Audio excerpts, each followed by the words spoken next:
Hey, welcome to Think Thursday from the Alcohol Minimalist Podcast. Think Thursday is all about your beautiful, brilliant human brain. We're talking neuroscience. We're talking behavior change. We are talking about your mindset. Are you ready to get started? Let's go. Well, hello and welcome or welcome back to Think Thursday from Alcohol Minimalist. I'm Molly Watts and I'm here to talk with you today about all things neuroscience, brain health, and mindset.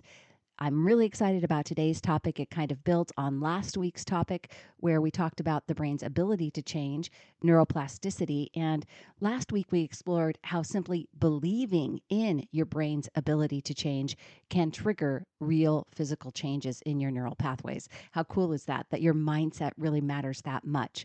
When you adopt a growth mindset and trust in your brain's capacity to adapt, you literally begin rewiring it. Today, we're going to take that concept a little bit further by talking about how we can actively shape those changes using an approach called the iterative mindset. The iterative mindset, and I talk all the time around here about small steps lead to big changes. And iteration and iterative mindset is definitely the bigger kind of psychological, terminology behind that discussion. If you've ever set a goal to cut back on your drinking or tried to change a habit and found yourself falling back into old patterns, then this episode is definitely for you. We will explore why that happens, how your brain can actually grow through that struggle, and how the iterative mindset can transform your approach to change. So let's get into it. Now, if you've ever tried a more traditional approach to change, or maybe old school kind of thinking around behavior change, you probably set some sort of really structured goal, right? And goals are certainly important. Don't get me wrong, goals are definitely important, but the thing of it is that you probably set goals and when things don't go perfectly, you feel like you've failed, right? You set a goal like I'm not going to drink more than 2 glasses of wine tonight, and then you do that. You drink more than two, and suddenly you've set yourself back at square one. In fact, some of the recovery programs, I won't mention them by name, but you all know who I'm talking about, require you to start day one all over again.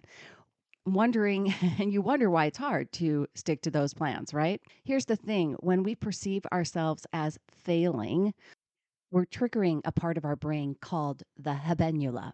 The habenula is responsible for processing failure and shutting down motivation. When it's activated, it sends a signal that says, stop trying. This is why, after a perceived failure, it can feel like all your motivation just evaporates. It's like your brain has pulled the emergency brake. But here's the good news: there's another way to approach change, one that works with your brain rather than against it, and it's called the iterative mindset. The iterative the iterative mindset is all about viewing change as a series of ongoing experiments and adjustments. You know, I talk about all the time about being compassionate and curious, right? The curiosity, that being a scientific observer of not only our brains, but of our behavior. And this is what the iterative mindset is really all about, rather than a pass or fail test. It shifts the focus from perfection to progress. We say it all the time: progress over perfection, right? Instead of saying, I'll never drink more than 2 drinks again, you might say, this week I'm going to experiment with having no more than 2 drinks when I go out. Then, week after week, you assess how it went. Did it work? How did you feel? Based on your assessment, you iterate. You make a small adjustment for the next time. Maybe you realize that having 2 drinks felt doable, but Friday night was a challenge. So you tweak your plan and you try again. The goal isn't to avoid mistakes, it's to learn from them. Each attempt is an opportunity for growth, and each iteration brings you closer to the change you're working toward. What's cool about this is that this mindset tool is actually backed by science.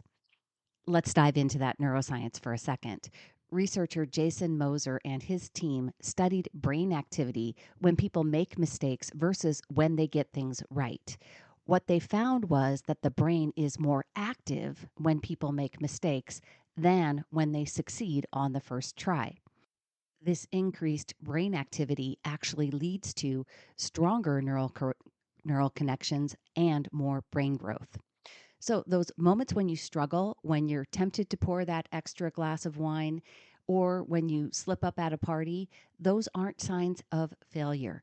They're opportunities for your brain to grow and adapt. It's during the struggle that your brain is working hardest to build new pathways. This aligns perfectly with the iterative mindset. When every time you make a mistake, instead of triggering your habenula and killing your motivation, you view it as valuable feedback.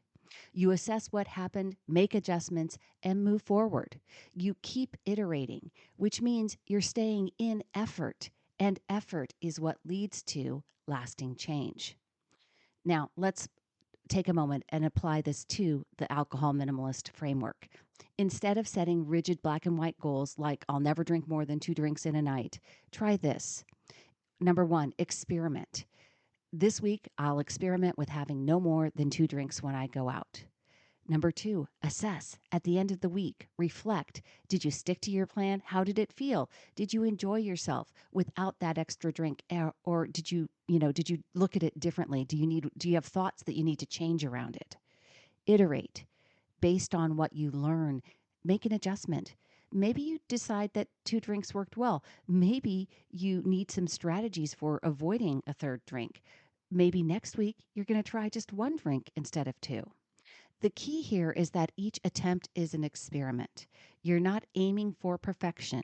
You're gathering data that informs your next move. This approach keeps you engaged and motivated because you're not facing the crushing feeling of failure. Instead, you're in a state of curiosity, constantly refining and improving.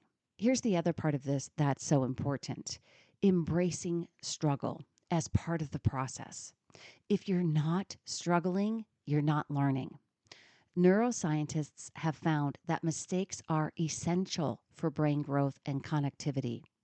Struggle is where the magic happens, where the real learning takes place. Think about it. When you're faced with a challenge, like sticking to your drinking goals on a Friday night, and you struggle through it, your brain is working overtime. It's building stronger pathways and reinforcing the new habits you're trying to create. This is why the iterative mindset is so powerful. It doesn't shy away from struggle, it welcomes it as a natural part of the journey. Every struggle is an opportunity for growth, not a reason to quit. Another critical element of the iterative mindset is the environment that you create for yourself. Just like researchers have found that students learn best in classrooms where mistakes are encouraged, you need to foster an environment of self compassion and curiosity in your own journey. When you don't meet your goals, instead of falling into harsh self criticism, ask yourself, what can I learn from this experience? How can I adjust my approach next time? This really does create a safe space for growth where mistakes are seen as learning opportunities rather than failures. And P.S., if you don't want to do this on your own, then come join us in the Alcohol Minimalists Facebook group. It's a private Facebook group. It's growing and growing. And there are so many people in there that are committed to learning the same way that you are, adopting an iterative mindset and using compassion and curiosity as the tools with which we work towards sustainable change. Here's something even more incredible. When we believe in our brain's ability to adapt and grow, our brains and bodies actually function differently. Research on mindset shows that people who believe they can change see significant improvements in both achievement and well being. This is why adopting the iterative mindset, which is rooted in growth and adaptation, is so transformational. As we wrap up today, I want to give you a challenge for the week. I want you to pick one small area where you're working to make a change, whether it's related to drinking, exercise, or even managing stress. And instead of focusing on getting it right, focus on the process. Use the iterative mindset. Practice the behavior, assess how it went, and then iterate. Make small adjustments based on what you learned and stay in effort, even when it feels tough. Remember, every small tweak you make is moving you closer to the change you want. And even more importantly, every struggle you encounter is a sign that your brain is growing. If you enjoyed today's episode, don't forget to subscribe, share it with a friend, leave a review wherever you're listening. And if you want to learn more about how to build a peaceful relationship with alcohol, head on over to www.mollywatts.com for more resources, my free resources, my online course, and my coaching program. Until next week, keep practicing, keep iterating, and remember, struggle isn't a setback, it's a path towards sustainable change. Have a great week, everybody.